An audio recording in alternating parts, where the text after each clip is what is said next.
Hello everybody, good evening to all of you. It's me Vidya Bharti back to the channel. Back to back हम geography के दो chapter को खत्म कर चुके हैं. Chapter 1 resources and chapter 2 forest and wild life resources. ठीक है, आज हम चैप्टर 3 पढ़ेंगे. ठीक है, ये वाटर रिसोर्सेज, इससे भी बहुत ज्यादा सवाल नहीं आते, बट हाँ कुछ ऐसे केस बेस्ड क्वेश्चंस जो है वो वाटर रिसोर्स से आ सकते हैं. ठीक है, इसको भी हम 2-3 दिन में खत्म करेंगे. टॉपिक पढ़ेंगे, पीवाई यूज करेंगे and we will finish this chapter. ठीक है, so let's start today's class. आप कॉपी पे लेके बैठ जाइए एंड ठीक है, चैप्टर 3 वाटर रिसोर्सेस, इसको हम लोग आज स्टार्ट कर रहे हैं. सबसे पहले क्यों इम्पोर्टेंट है वाटर रिसोर्सेस, क्या जरूरी है हमें पढ़ना पानी के बारे में. आपको पता है ना, हमारा जो पूरा वर्ल्ड है वो तो 70 से 80% वाटर है. अब सी मिला ले, ओशन मिला ले, रिवर मिला ले, पॉन्ड मिला ले, लेक्स मिला ले, 70 to 80% का जो अर्थ है that is covered with water और 20 to 25% ही लैंड है. इतना सारा पानी है, फिर भी पानी का अकाल क्यों है? हम लोगों को पानी एज अ रिसोर्सेज बचाने की जरूरत क्यों है? This is the question. अगर everybody in every space we have water and water, so why do we have to conserve water as a resources? Why do we have to use it very judiciously as a resources? क्या कारण है? ठीक है, तो आप समझिए, बहुत ज्यादा पानी है, 70-80%, पर हमारे इंडियन लैंड जो पानी है वो मेजरली 2 to 2.5% है. मतलब only 2.5% fresh water is available for our use. हम अब समुद्र का पानी पीने तो नहीं जाएंगे क्योंकि वो क्या है, खारा है.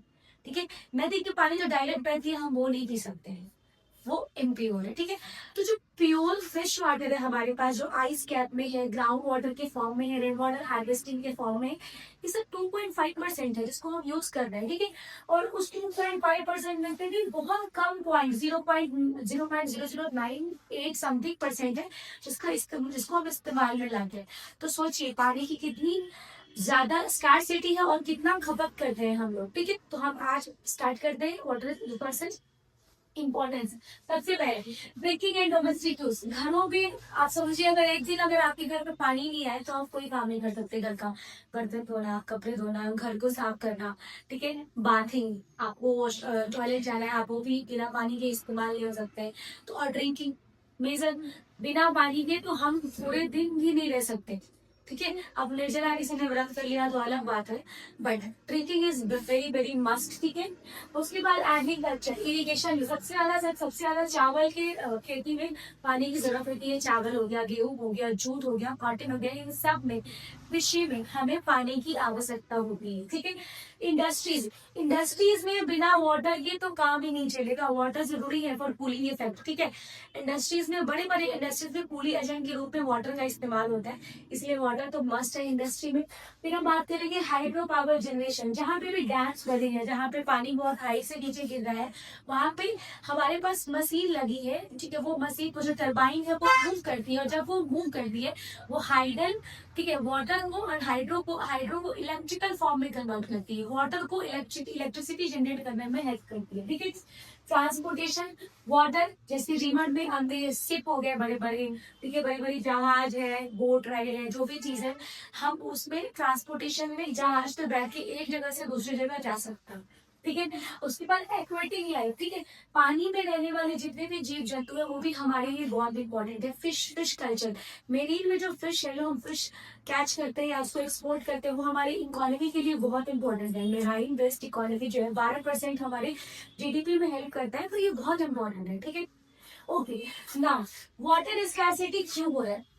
वाटर स्कैर्सिटी का मतलब होता है shortage of clean and usable power.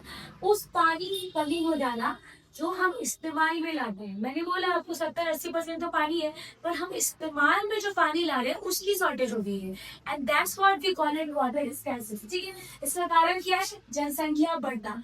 जनसंख्या बढ़ेगा, डिमांड बढ़ेगा. Okay, over use in agriculture and industrial agriculture के लिए बोलना तो जो बहुत जरूरी है, लेकिन ओवर यूज की वजह से वाटर स्केयर हो जा रहा है.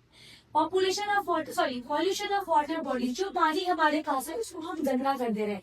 इंडस्ट्री जो है वो केमिकल वेस्ट वाटर में डायरेक्ट इन्फ्लुएंस के फॉर्म में छोड़ देते हैं.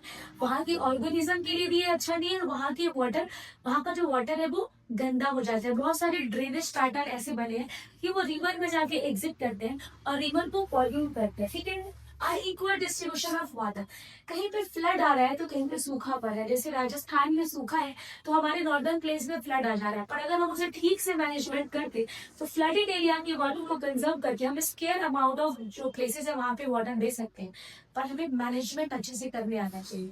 ठीक है, okay. Management and waste water, हमने बोला कि ये मैनेजमेंट जो है हमारे पास, management and wastage of water, कि किस तरीके से वाटर के वेस्टेज को बचाना है और वहां भेजना है जहाँ इसकी कमी है। ये सब अगर हम प्रॉपर तरीके से कहें तो वाटर स्कैर्सिटी से बच सकते हैं। ठीक है, अब अगर इसका यूज करें वाटर का तो इसका इस्तेमाल कैसे कैसे हो सकता है? इरिगेशन में वाटर का इस्तेमाल होता है, हाइड्रो इलेक्ट्रिक जनरेशन में वाटर का इस्तेमाल हो सकता है। I am so sorry, I just completed this topic after using this multipurpose project. तो अब यही का क्रेडिट होते हैं, आगे बढ़ते हैं। नीड फॉर कंजर्वेशन, क्यों जरूरी है कंजर्वेशन, क्यों जरूरी है बचाव करना? ठीक है, फ्रेश वाटर इज लिमिटेड। सबसे पहले तो जो फ्रेश वाटर है जिसका इस्तेमाल हम यूज पे ला रहे हैं वो बहुत लिमिटेड है। ठीक है, डिमांड हाई है due to high of population, population बढ़ने की तरह डिमांड हाई है।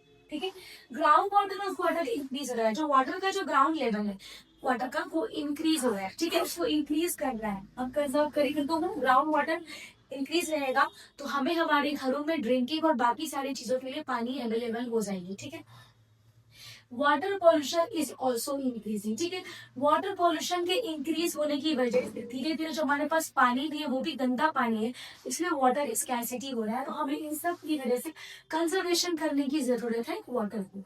ठीक है, नेक्स्ट टॉपिक है इज मल्टीपर्पज प्रोजेक्ट। क्या होता है मल्टीपर्पज प्रोजेक्ट? देखिए, projects that serves more than one purpose are called multipurpose project. मतलब हम कुछ ऐसी चीज बना रहे हैं जिसको हम अलग अलग तरीके से इस्तेमाल में ला सकते हैं, उसको हम बोलते हैं मल्टीपर्पज प्रोजेक्ट। ठीक है, जैसे हम बहुत सारे डैम्स बनाए, डैम्स के बहुत सारे इस्तेमाल है, जैसे आपको पता है डैम्स का यूज आप इरिगेशन में करेंगे, वहां के पानी को टर्न करके उस एरिया में लेके जाएगी जहाँ पे हमें खेती बाड़ी में पानी की जरूरत है। उससे आप हाइड्रो इलेक्ट्रिक जनरेशन भी कर सकते हैं, बिजली का उत्पादन कर सकते हैं। फ्लड कंट्रोल, अगर वो पानी जो है आप फ्लडेड प्लेन में है, अगर आप पानी को ऊंचा करके नीचे गिराएंगे तो उस एरिया में, जिस एरिया में फ्लड आ रहा था उस एरिया में नहीं आएगा। ठीक है, ड्रिंकिंग वाटर सप्लाई, उस पानी को प्यूरिफाई करके आप वहाँ के इर्द एरिया में ड्रिंकिंग वाटर सप्लाई करा सकते हैं। नेविगेशन, ठीक है, रास्ता बताने में और ट्रेवल एंड टूरिज्म में वाटर जो है वो बहुत हेल्पफुल हो जाएगा अगर हम डैम के फॉर्म में उसको बनाते हैं तो। ठीक है, तो आई होप मैं कुछ चीजें आपको समझा रही हूँ, कुछ इंपॉर्टेंट डैम्स, उसके नदी और उसके नाम एग्जाम में आएंगे। It's a factual knowledge, please इसको नोट डाउन कर लीजिएगा। भांगड़ा दांडल प्रोजेक्ट, भांगड़ा दांडल प्रोजेक्ट जो है वो सतलज नदी के ऊपर बना है और ये हिमाचल प्रदेश में। ठीक है, दूसरा हीराकुंड डैम, हीराकुंड डैम, हीरा का कुंड, it's Hirakud dam is Mahanadi. Mahanadi में आपको मिल गया हीरा का कुंड, महानदी में आपको क्या मिल गया? हीरा का कुंड। और ये कहाँ है? उड़ीसा में। ठीक है, ज्यादातर समुद्री इलाकों के आसपास ही आपको इतने प्रीसियस स्टोन मिलते हैं। ठीक है, फिर नागार्जुना सागर, नागार्जुन सागर में कृष्णा रहती है, या कृष्णा नागार्जुन सागर में रहता है। इसका मतलब जो कृष्णा रिवर है उसमें नागार्जुना सागर डैम है जो कि आंध्र प्रदेश में है। ठीक है, टेहरी डैम, टेहरी डैम जो है वो भागीरथी नदी के ऊपर उत्तराखंड में बनी हुई है। उत्तराखंड जगह में जो नदी बहती है भागीरथी, उस पे बना हुआ है टेहरी डैम। ये सारे आपके डैम्स है, ये रिवर का नाम है और इन प्लेसेस का नाम है, और ये फैक्चुअल नॉलेज में आएगा ही आएगा। You must just consider this words कि ये सब आपके फैक्चुअल नॉलेज में एग्जाम में 1 मार्क्स में, 2 मार्क्स में या फिलिंग की ब्रांच में कहीं से भी पूछ देंगे। आप उसको प्लीज याद कर लीजिएगा और ये सारे टॉपिक आई होप आपको समझ में आए होंगे। ठीक है, नेक्स्ट क्लास में मैं इसके बचे कुछ टॉपिक कंप्लीट करके इसका PYQ कराऊंगी और इस चैप्टर को फिनिश करूंगी। I hope you have understand today's class, और जो भी डाउट होगा प्लीज आप कमेंट सेक्शन में मुझे बताइएगा।